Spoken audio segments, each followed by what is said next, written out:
Bismillahirrahmanirrahim. Assalamualaikum warahmatullahi wabarakatuh. Baik, sebelum kita memulai pembelajaran hari ini, alangkah baiknya kita berdoa menurut kepercayaan kita masing-masing. Doa dimulai.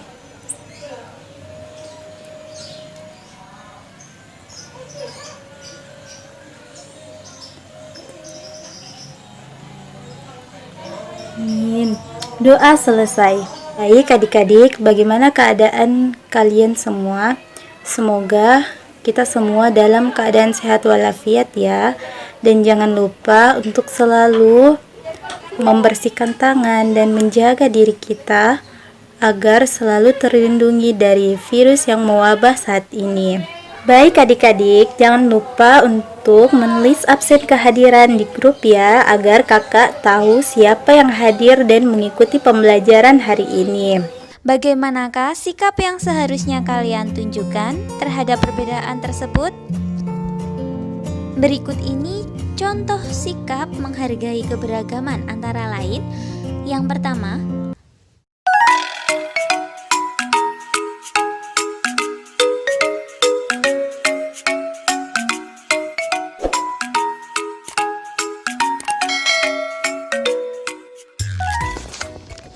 Assalamualaikum adik-adik.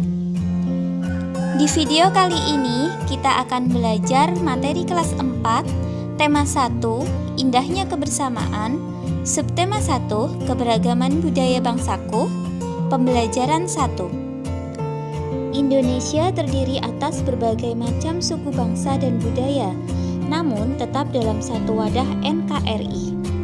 Keberagaman tersebut merupakan anugerah dari Tuhan Yang Maha Esa yang wajib kita syukuri. Kita lanjut teks Pawai Budaya. Pawai budaya sangat menarik bagi warga Kampung Babakan. Pawai ini selalu menampilkan keragaman budaya Indonesia. Udin dan teman-teman tidak pernah bosan menanti rombongan pawai lewat. Tahun ini mereka datang ke alun-alun untuk melihat pawai tersebut. Kakek Udin pun terlihat sabar menanti. Terdengar suara gendang yang menandakan rombongan pawai semakin dekat. Apa yang dibicarakan pada paragraf pertama? Paragraf pertama pada teks Pawai Budaya ini membicarakan tentang pawai budaya sangat menarik, utamanya bagi warga Kampung Babakan. Setiap bacaan biasanya terdiri atas beberapa paragraf, dan dalam setiap paragraf memiliki satu buah gagasan pokok yang didukung oleh gagasan pendukung. Gagasan pokok adalah sebuah inti pembahasan yang tertulis dalam paragraf. Gagasan ini menjadi dasar dalam pengembangan sebuah paragraf. Nah, untuk memudahkan kita menemukan gagasan utama atau gagasan pokok, langkah-langkahnya meliputi: yang pertama, bacalah secara seksama seluruh isi paragraf. Berikutnya, temukan kalimat utama pada paragraf tersebut. Selanjutnya, tentukan unsur inti kalimat utama. Unsur inti kalimat utama itu meliputi subjek dan predikat. Unsur inti dalam kalimat utama itulah yang merupakan gagasan pokok.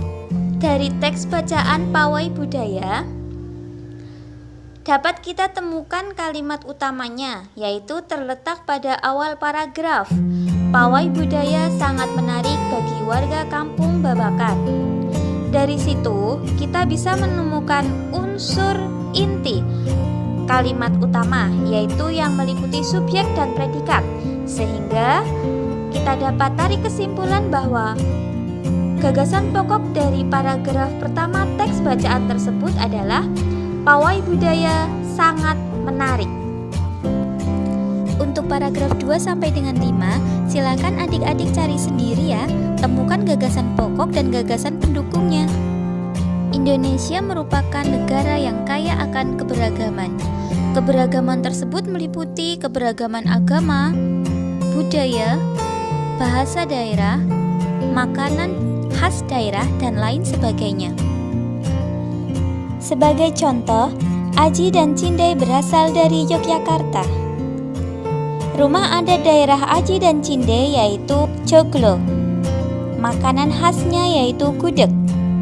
Kemudian ada Adam dan Lela yang berasal dari Betawi.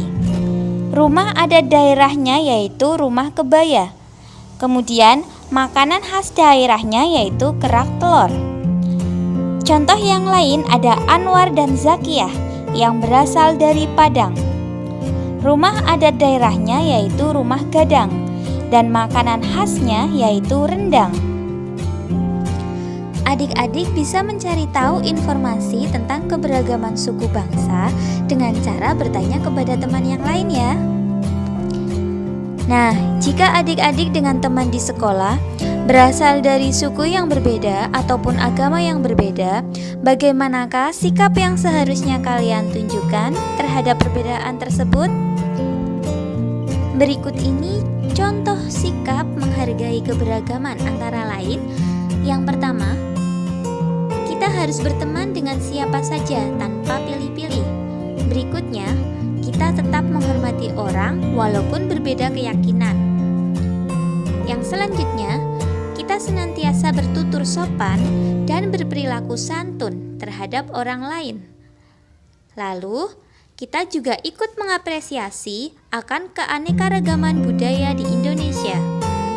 Selanjutnya, kita harus mencintai keberagaman serta meyakini bahwa keberagaman akan memiliki manfaat yang lebih banyak.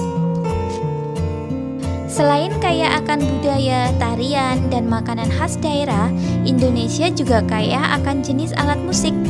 Berikut adalah contoh alat musik yang dimiliki oleh berbagai suku di Indonesia. Yang pertama, angklung. Angklung berasal dari Jawa Barat dan dimainkan dengan cara digoyangkan. Kemudian, berikutnya saluang. Saluang berasal dari Sumatera Barat, dimainkan dengan cara ditiup. Selanjutnya, kendang. Kendang ini berasal dari Jawa Barat. Lalu ada tifa yang berasal dari Papua dan dimainkan dengan cara dipukul. Alat-alat musik yang digoyangkan, ditiup, dipukul, atau dipetik akan menghasilkan bunyi. Hal ini karena alat-alat musik tersebut menghasilkan getaran. Getaran merupakan sumber bunyi. Lalu, bagaimana caranya jika ingin menghasilkan bunyi yang lebih keras? Caranya yaitu dengan memperbanyak jumlah getaran dalam setiap detik. Jumlah getaran dalam setiap detik disebut dengan frekuensi. Apabila frekuensi bunyi semakin besar, maka suara yang dihasilkan pun akan semakin keras.